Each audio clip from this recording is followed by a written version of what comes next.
Christian Parizeau, bonjour. Bonjour. Vous êtes chef économiste chez Aurel BGC. Alors Christian, la situation est de plus en plus confuse. En première partie d'année, tout était simple. Il suffisait d'acheter la bourse parce qu'on savait qu'elle était soutenue par les injections de liquidités de la BCE. Aujourd'hui, c'est bien plus compliqué, à telle enseigne qu'on se demande à quel sens vouer quand on est investisseur.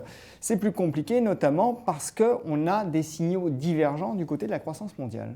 Oui, très clairement. C'est-à-dire qu'on était assez optimiste. On parlait d'accélération de la croissance pour cette année, la croissance mondiale dans sa globalité. Et là, on voit qu'on est plutôt sur des phases de révision à la baisse. Alors, on a une grosse déception, c'est les États-Unis. Alors, il y a un gros débat. Est-ce que c'est temporaire ou est-ce que ça va perdurer? Bon, a priori, il va y avoir une petite accélération, mais c'est une croissance molle. On est aux États-Unis. Vous y croyez à l'accélération, vous? Un petit peu. On a quelques indicateurs qui montrent une légère amélioration de l'économie américaine, mais ça reste très très mou. C'est-à-dire qu'on va tirer les 2,5. Donc, on est très loin des projections de 3% au début d'année. Et donc, c'est une vraie déception. Et puis, l'autre grande déception, c'est les pays émergents. Très clairement, les pays émergents aujourd'hui donnent des signaux très mitigés. Notamment la Chine. Voilà, c'est le cas de la Chine. La Chine, le gouvernement chinois fait beaucoup de mesures un peu techniques, mais qui avaient pour but de relancer la demande intérieure. Et là, pour l'instant, on ne le voit pas. On ne le voit pas dans les dernières statistiques. On avait l'Inde qui s'en sortait plutôt bien, qui commence à donner des signaux un peu orange. Le Brésil qui ne redémarre pas. La Russie qui résiste un peu mieux qu'attendu. Mais quand on fait le panel, globalement, il n'y a pas de signaux très très positifs de la croissance. Les seuls qui s'en sortent bien, c'est l'Europe, mais avec une croissance à l'européenne. Donc, ce n'est pas une croissance qui va tirer la croissance mondiale. Non, ce n'est pas une croissance pétaradante, ça on est habitué en Europe. Mais bon, là c'est le constat aujourd'hui d'une croissance relativement molle à l'échelle globale. Mais est-ce que vous pensez qu'on est sur un point d'inflexion et que tout ça va retomber comme un soufflet?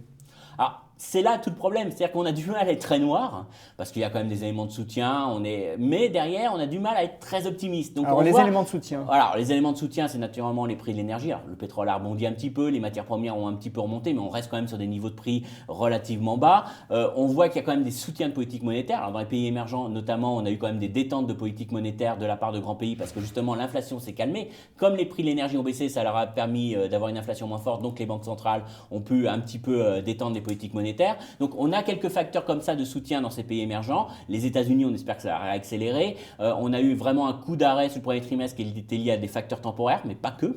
Il y a eu sûrement la très forte hausse du dollar qui a affecté les profits des entreprises et a impacté l'investissement des entreprises. Donc ça, on pense que c'est temporaire parce que c'est le mouvement d'appréciation du dollar qui a vraiment marqué les chefs d'entreprise, mais derrière, ça peut redémarrer. On a peut-être le consommateur américain qui va être un petit peu plus dynamique et on le voit a priori sur le mois d'avril, on aura quelque chose d'un peu meilleur. Donc tout ça, ça va s'améliorer, mais ce n'est pas exceptionnel. Je ne vous change pas le discours. Globalement, on est sur une croissance mondiale molle. Alors, vous parliez des États-Unis, croissance décevante outre-Atlantique, et pourtant, la Fed a annoncé par l'intermédiaire de sa présidente, Janet Yellen, qu'elle avait bien l'intention d'augmenter les taux cette année, de les remonter cette année. Est-ce que là, il n'y a pas une forme de contradiction ? Alors très clairement, alors c'est même pire que ça, c'est qu'il y a des membres du FOMC qui nous disent, donc ce comité de politique monétaire, qui nous disent on révise la croissance américaine de 1 point à la baisse, donc c'est quand même une grosse révision à la baisse, et derrière, mais on va quand même monter les taux directeurs, vous inquiétez pas. Mais comment ça justifie alors? Alors je pense qu'il y a un élément, c'est que les gens du FOMC, les gens de la Fed ont une vision de l'économie à 2-3 ans, il faut qu'ils regardent, ils ont aujourd'hui des taux très très bas, il va falloir commencer à normaliser ces taux directeurs. Donc aujourd'hui très clairement, avec un taux de chômage aussi bas, s'ils attendent trop longtemps, ils ont un risque, ils prennent un risque d'être en retard et d'avoir à remonter beaucoup plus rapidement les taux directeurs. Ils ont envie de le faire. Le risque, c'est l'émergence de bulles un peu partout. Alors, bulles, de tensions inflationnistes, il ne faut pas oublier qu'on commence à parler de risque inflationniste. Alors, il y a encore quelques mois, on disait… on parlait d'inflation. Même aux États-Unis. Oui, alors c'est vrai, mais on parle de hausse de salaire, on commence à en parler aux États-Unis, ça commence à venir. Avant, c'était seulement les gens dans les technologies ou les camionneurs qui avaient des hausses de salaire très importantes. Maintenant, on commence à en parler dans la distribution, dans pas mal de secteurs. Donc, il y a un petit peu, alors c'est pas monstrueux, je ne vous dis pas que c'est le grand retour de l'inflation, c'est le grand retour. Mais aujourd'hui, la Fed, très clairement, elle va pas pouvoir monter ses taux directeurs très rapidement. Donc, il faut qu'elle ait une vision à 2-3 ans et elle peut se dire aujourd'hui, l'économie américaine a quand même passé un cap et il faut monter les taux. Le seul problème, c'est dans son discours, c'est là où il y a un problème vis-à-vis des marchés. Elle nous dit, on montera les taux en fonction des prochains indicateurs. Donc les marchés finalement disent, oh, ok, elle va monter les taux, mais on va surréagir au moindre petit indicateur qui nous dit, est-ce que c'est tout pour tout de suite ou c'est pour demain. Donc c'est ça le gros problème. Donc aujourd'hui, je dirais que c'est cette double communication de la Fed qui est de très court terme, on regarde les derniers indices chiffres de l'emploi, et de moyen terme où de toute façon l'histoire est donnée, l'histoire est jouée, il va falloir remonter les taux directeurs. Donc pour le marché, il vaudrait mieux qu'elle remonte vite finalement. C'est mon sentiment. C'est mon sentiment. C'est-à-dire que je pense qu'aujourd'hui, on risque à trop attendre, à trop vouloir décortiquer chaque indicateur, à essayer de trouver l'excuse pour remonter ces taux directeurs. On risque de créer beaucoup plus de volatilité finalement que d'ancrer définitivement les anticipations des agents et dire ça y est, on monte les taux, mais ça sera très progressif et très lent. Mais est-ce que cette hausse des taux aux États-Unis peut être dévastatrice pour les marchés actions ou pas ? Alors oui et non. Tout le problème, c'est ça. C'est-à-dire qu'aujourd'hui, c'est clair que c'est une question de surréaction des marchés. Et tout le monde a en tête que quand la Fed monte ses taux, déjà, historiquement, c'est très mauvais pour les marchés actions américains, mais on n'est pas dans le cas habituel, parce que dans le cas habituel, quand elle monte ses taux, c'est plutôt une fin de cycle. C'est-à-dire que les tensions inflationnistes sont là, il faut ralentir l'économie. Là, c'est plutôt un début de normalisation. Donc, il faut quand même un peu modérer ce propos, ces exemples historiques. Mais c'est dans la tête des investisseurs de se dire, finalement, il y aura un élément un petit peu, la bourse est chère, la bourse américaine est chère, donc ça la rend d'autant plus fragile à une remontée des taux. Donc, tout ça, et derrière, il ne faudrait pas que le dollar surréagisse. Et c'est ça, aujourd'hui, le principal risque, c'est que vous avez une divergence de politique monétaire entre la BCE et la Fed. Si la Fed commence à vous rémunérer à court terme, le dollar peut naturellement surréagir et ça serait très négatif pour la bourse. Donc c'est pour ça que je dis que c'est important. Il faut ancrer les anticipations. Il faut dire on va le faire, quoi qu'il arrive. Le faire vite et après aussitôt dire on va le faire très lentement, très progressivement, donc ne surréagissez pas. Et je pense qu'aujourd'hui le fait d'attendre, ça fige les anticipations et ça explique pourquoi les marchés aujourd'hui perçoivent ce risque de première hausse des taux comme un risque. Bon, en tout cas, ce que vous nous dites, c'est qu'aujourd'hui, on n'a pas de vraie visibilité sur le sujet.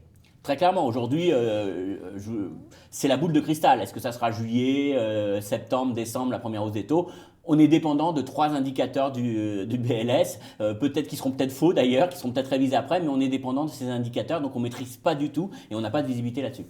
La Grèce, à présent, parce que là aussi, ça rajoute du brouillard sur l'horizon des marchés. Il y a 2 scénarios, le Grexit, la sortie de la Grèce de la zone euro, ou son maintien, et on ne sait pas à quel coût et au prix de quel compromis. Dans l'un et l'autre cas, alors imaginons qu'il n'y ait pas de Grexit, est-ce que ça pourrait signifier une envolée des marchés ? Et dans le cas d'un Grexit, est-ce qu'au contraire, ça serait très pénalisant ? Alors, c'est clairement aujourd'hui un élément qui fige les marchés européens. Aujourd'hui, très clairement, il y a un impact sur l'euro, un impact sur les bourses, sur la valorisation des bourses européennes, sur cette histoire de la Grèce. Très clairement, aujourd'hui, des investisseurs non résidents, étrangers à la zone, ils perçoivent ça comme un vrai risque. C'est visible sur le marché obligataire, vous le voyez très, très clairement. Et malgré les achats de la BCE, ça n'a pas empêché aujourd'hui des tensions sur des pays du sud de l'Europe. Donc, c'est un risque. Moi, je pense que là-dessus, il ne faut pas se leurrer. Si il se passe quelque chose, si la Grèce sort de la zone euro, il y aura vraiment un mouvement, une réaction de marché assez violente. Alors, notre seul problème, c'est encore une fois, c'est que c'est imprévisible. C'est-à-dire que c'est un choix politique. Ce n'est pas un choix économique, ce n'est pas 3 indicateurs qui vont nous dire ça va mieux, ça va moins bien. C'est un choix politique. Alors là-dessus, on n'a aucune visibilité. C'est-à-dire que est-ce que la coalition Syriza ne va pas exploser ? Ça, c'est une vraie question. Parce que c'est bien, on peut avoir un accord en Europe avec le gouvernement et l'Europe, mais derrière, ça peut être refusé par le Parlement grec. Est-ce que l'Europe va prendre le risque ou pas ? Est-ce qu'ils ne vont pas faire un plan un week-end en disant ça y est, la Grèce sort ? Donc on n'a aucune visibilité et ça c'est un vrai problème parce que nous derrière, placer de l'argent, donner des conseils d'allocation d'actifs, il faut quand même avoir un moyen de probabiliser ce risque. Aujourd'hui on ne peut pas le probabiliser, c'est un choix politique. Donc ça c'est un problème lorsqu'on souhaite investir dans les actions européennes, mais il y a aussi un autre sujet, c'est celui d'un retour possible de l'inflation. On s'inquiétait de la déflation, maintenant on voit les prix remonter, notamment en Europe, divine surprise, donc tout le monde se dit super, on a écarté le risque déflationniste, mais est-ce qu'on peut redouter un vrai retour de l'inflation avec une croissance qui serait tout de même molle, donc ce qui attaquerait le pouvoir d'achat des consommateurs ? Alors c'est vrai qu'aujourd'hui on était sur un marché obligataire qui était assez simple, c'était les banquiers centraux, ils achetaient toute la dette, grosso modo, gros trait, donc les taux pouvaient que baisser. Et d'ailleurs l'action d'une politique non conventionnelle c'était de baisser au maximum les taux réels.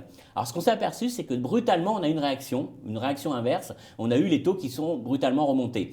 Alors ça montre d'une part que tout ce qui est action pression des banquiers centraux, ça marche sur anticipation, mais très très vite ça s'atténue et c'est pas parce que la BCE continue son programme de rachat d'obligations que ça va forcément empêcher les taux de remonter et on a eu clairement l'exemple. Donc ça veut dire que le marché obligataire va de nouveau commencer à réagir par rapport aux fondamentaux. Alors il y a deux éléments qui vont jouer, soit c'est de l'inflation par les coûts de matières premières, le pétrole qui commence à remonter, à exploser. Alors si le pétrole revenait à $100, ça poserait un vrai problème sur la croissance, mais je dirais que c'est pas un retour d'inflation durable, c'est une hausse des coûts pour les entreprises, ça crée de l'inflation sur les indices des prix, l'effet énergétique devient positif, mais comme c'est récessionniste sur l'activité, je dirais que c'est très ponctuel. Les marchés obligataires ne diront pas pendant 10 ans on va vers de l'inflation.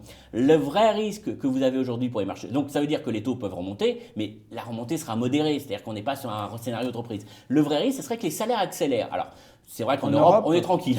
On est tranquille en Europe. Les États-Unis, c'est un peu plus, je dirais, sur le débat. Alors, encore une fois, il ne faut pas raisonner sur 2 mois. Je ne vous dis pas qu'à l'horizon de 2 mois, il va y avoir une explosion des salaires, mais on s'aperçoit que quand même, on a un taux de chômage qui a beaucoup baissé aujourd'hui, qu'à horizon 1 ou 2 ans, est-ce que ce n'est pas forcément un scénario totalement impossible que les salaires accélèrent un peu. Et puis, deuxième élément, c'est qu'il n'y a pas de gain de productivité. La productivité du travail est très faible. Et ce que nous signalait Madame Yellen, c'est qu'elle n'a pas de marge. C'est-à-dire que si les salaires commencent à s'accélérer, c'est pas la productivité du travail qui va absorber cette hausse de salaire. Donc ça se verra très rapidement dans les prix de vente des entreprises. Donc ça leur pose un problème. C'est-à-dire qu'il n'y a pas de risque, il n'y a pas de tension inflationniste pour l'instant, il n'y a pas de risque salariaux, mais quand ils vont arriver, ils peuvent arriver très très vite. Et on a quand même un taux de chômage qui est très bas. Donc attention à ça. Donc le pire des scénarios, ça serait finalement que la Fed est en retard, elle fait rien, elle attend trop, et puis d'un seul coup, les salaires commencent à s'accélérer. Alors on a eu quelques statistiques qui montrent une légère inflexion du salaire horaire. Il faut relativiser, hein. On était scotché entre 1,9 et 2, là on est à 2,3, donc ce n'est pas encore le grand retour.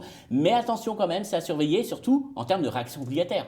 Parce que si le marché obligataire commence à croire à ce scénario d'inflation, on sort du scénario de déflation à un scénario d'inflation. Et là, je ne vous parlerai pas de hausse modérée des taux longs, mais peut-être de hausse beaucoup plus forte. Donc c'est quand même à surveiller et c'est un facteur, en tout cas d'arbitrage, d'allocation d'actifs, qui est déterminant pour les prochaines années.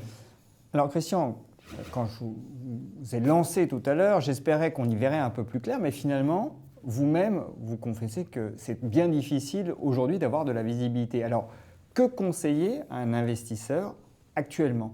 Est-ce qu'il faut sortir complètement du marché? Est-ce qu'il faut y rester, faire du cash? Que faut-il faire? Alors déjà, quand on est face à des incertitudes, c'est minimiser le risque. Et aujourd'hui, on voit qu'il y a un marché qui est quand même assez volatile et où on ne maîtrise pas grand-chose pour l'instant, qu'il ne s'est pas stabilisé, c'est le marché obligataire. On voit qu'aujourd'hui, on a des taux longs, ils ne savent pas où se positionner, il n'y a pas de consensus de bon niveau des taux longs. Donc quand on est dans un marché aussi volatile, le mieux c'est de se retirer du marché obligataire, de laisser les taux se stabiliser. Si je vous dis qu'ils se stabilisent à un niveau et puis que ça devient attrayant de jouer un peu le rendement obligataire, là on y va. Mais aujourd'hui, c'est vrai qu'on est sur beaucoup trop d'incertitudes, il faut vraiment un début d'accalmie à ce niveau-là. Après, sortir totalement des actions, c'est quand même difficile. C'est quand même difficile. Alors, je suis d'accord, c'est pas bon marché. Ça peut être très affecté par si les taux l'ont remonté, mais il faut quand même avoir une exposition action aujourd'hui parce que c'est une protection contre l'inflation. C'est quand même une activité, on n'est pas sur un scénario de rechute de l'économie mondiale. C'est pas merveilleux, mais on est quand même sur une croissance qui est là, une croissance des bénéfices. Donc pour moi, c'est quand même des éléments qui soutiennent un petit peu la valorisation du marché. On peut pas être complètement en dehors de ça. Après, c'est très clairement aujourd'hui, entre l'échéance de la Grèce, entre la politique monétaire de la Fed, entre l'absence de visibilité sur l'économie mondiale, le mieux c'est quand même de rester assez liquide, d'augmenter la part de cash, d'attendre un petit peu, d'avoir un peu plus de visibilité, de passer ces écueils pour après être prêt à revenir sur le marché. Et c'est vrai qu'on considère qu'augmenter la partie cash, est quand même si ça ne rapporte rien, est quand même un élément important aujourd'hui. Alors, combien de cash?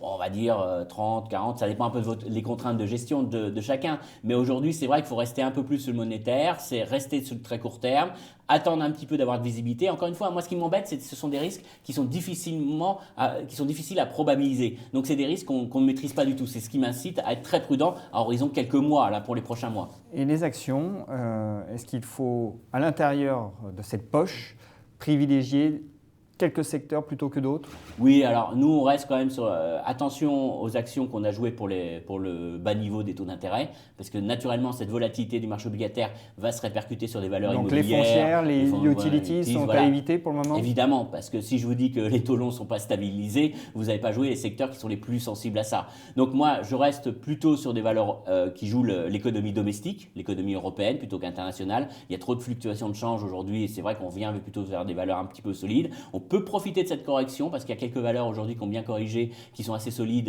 et qui sont à des bons cours d'achat, je pense. Donc jouer la consommation peut-être, la consommation non Vous pensez cyclique. à quelle valeur, par exemple? On peut parler à des Essilor, sur des L'Oréal, des choses comme ça. C'est des valeurs assez solides qui sont toujours bien aimées et qui sont… Certains les trouvent très très chers. Elles sont encore chères, mais je suis d'accord. Hein, on n'est pas non plus dans un bon marché. Hein, très clairement, on est sur des niveaux de valorisation élevés. Mais c'est vrai qu'aujourd'hui, j'ai du mal à prendre beaucoup de risques sur des valeurs exportatrices, puisqu'on a quand même ces phénomènes d'incertitude sur la croissance mondiale. Mais encore une fois, je pense qu'il va falloir passer au moins 3-4 mois d'incertitude. Et c'est pas le moment de prendre trop de risques aujourd'hui. Voyons à chaque étape.